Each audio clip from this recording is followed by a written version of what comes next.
Last October, the Stanleys were raising money to go to California for Luci's heart surgery. And for a few months after we met them, things were quiet.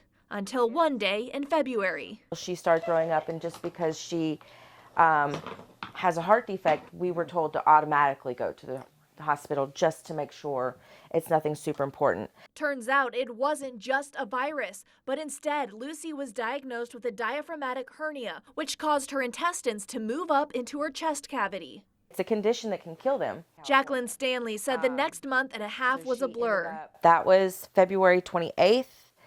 She ended up having surgery March 26th, and we left for California April 17th. That California surgery happened on May 1st. Doctors worked for 16 hours to repair her heart as best they could. She looked so good. Chest was still open. She had like a film over it, but you could see her heart beating. And then they explained to us it's very normal for the first 24 hours for them to be very up and down, up and down. And they told us to go home. Not even 4 hours later, they were rushing Luci from the Ronald McDonald House back to the hospital. Everything had changed.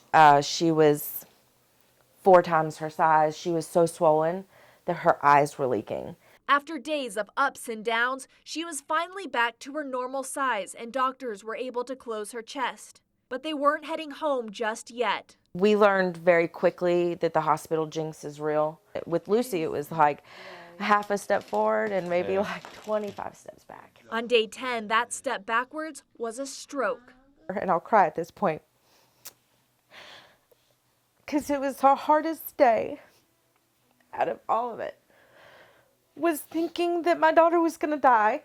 After the stroke code was called, doctors rushed into little Luci's hospital room. I've never seen so many people fit into a room that quickly. Doctors and nurses performed life-saving measures in what can only be described as organized chaos.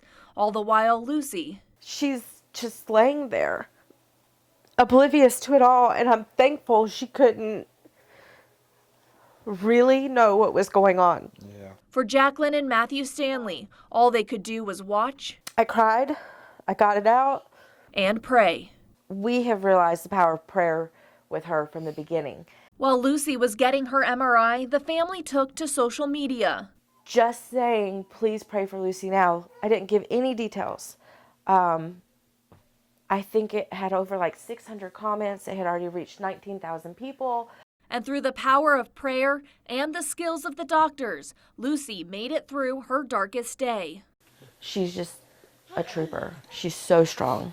But the repercussions from her stroke still linger. She has a little bit of weakness in the right side, and we're in speech because with the stroke she became right vocal cord paralyzed. And she's developed PTSD after a life spent in hospitals. She screams when doctors walk into a room towards her. The stethoscope is not her friend.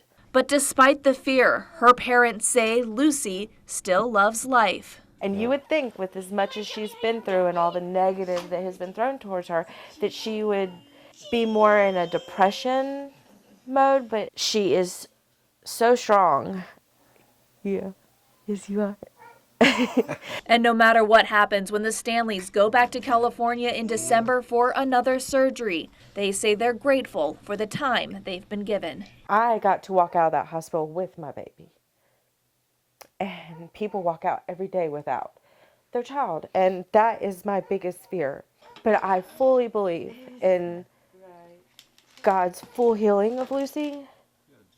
And I know that she won't be fully healed until she gets to heaven. And we understand that if that's what God says is going to happen, we accept it. Peekaboo! I just hope it's, many, many years from now.